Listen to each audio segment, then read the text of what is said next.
Assalamu Walaikum. Hello friends, how are you? Welcome back to my another video.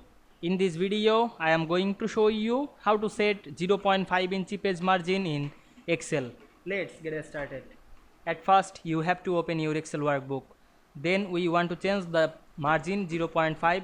Go to the page layout menu, select the size and choose your size.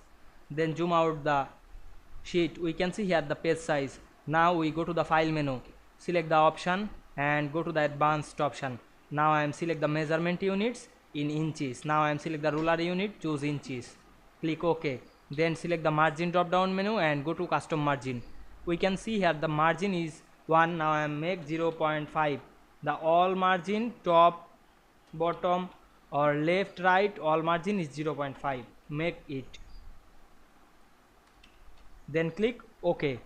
We can see we make the margin 0.5. You want to make sure this, go to the file menu, select the print option and see the preview. Now we can see we set 0.5 inch page margin in Excel very easily. I hope you enjoyed my video. Please like, comment, share and subscribe my channel. Thanks for watching.